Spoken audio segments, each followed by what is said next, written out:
A brief overview on how to use the COVID-19 CARES SBA loan calculator to quickly run through some numbers to determine what your loan obligations would be if you are applying for the relief funds under the new SBA program. The calculator requires you to have a few essentials here, mainly your payroll expenses, your payroll costs, which is one of the requirements that the loan is making. So as you can see here under payroll costs, first thing we want to do is make sure that we have those numbers. Your payroll costs do not include your payroll taxes, so it would be any employee benefits, any payroll bonuses that you may have. Health insurance is also included in there. So let's just typically say that you have a $723,000 in payroll expenses. Again, this would not include your taxes. You have a $45,000 in retirement, $15,000 in payroll bonuses. For your health benefits, say $35,000. Okay, so with these numbers, as you can see here, we have payroll expenses, retirement payroll bonuses, health benefits, and so on. Now, the system gives us what the total payroll costs would be for the year 2019, which would be $800,019. From there, we automatically determine what the monthly average would be. The max loan rate or amount is determined based on this figure. So you take this figure times 2.5 to get what your maximum loan quality would be, $171,000. We have those numbers. Now let's go to the terms. The terms, the only thing we would require here would be the year.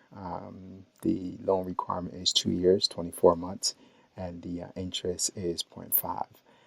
These are already predetermined, but they can be changed if you just wanted to kind of play around with the numbers to see what the rate would be if those numbers would be a little bit different. All right, so but let's stick with the terms of the actual loan, and you can see. So based on those numbers, the interest rate for the entire term of the loan would be $892. Again, this is based on you getting $171,000. And then your total payment, monthly payment, would be $7,162. All right, going down to the amortization schedule. So everything is broken down for you here for each payment that you make.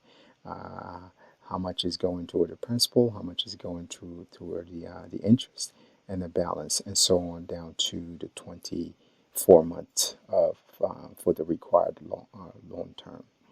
Now, if we just wanted to see what would be the numbers on a longer term, we can just go ahead and change this, and let's say we wanted to see what the term would be over 10 years. We'll put 10 years here. And now we have a longer term, so the payment goes from $7,000 for 2 years to $1,400 for per month in terms of payments. As you can see now, your interest rate for the entire loan has changed from almost $1,000 to $4,300. Now the amortization schedule changes too. Now you have 128 months versus 24 months. Let's go see what that looks like. You click here, and that gives us that extended 120 months for payments. And that's how the calculator is able to quickly give you an idea of what the estimation of the loan payments would be. Now, the other part of the loan that is very exciting is the part where the SBA will forgive a portion of the loan. The portion of the loan is calculated as a formula that is based on expenses that are incurred over an 8-week period after the loan is given. This calculator is able to give you an estimation on that as well. The way that works is that you would need to have certain numbers ready to be able to determine that. The main thing is obviously your payroll. If because we're estimating this for 8 weeks after the loan, and the loan hasn't been made yet, we have to we have to do an estimation, and that estimation is based on an average.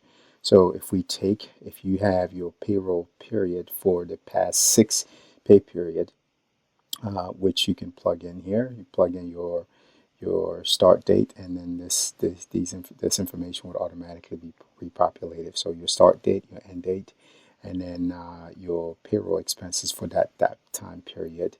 Your payroll tax, this column is not necessarily required because you're not included, but if you have it, you can put it in there.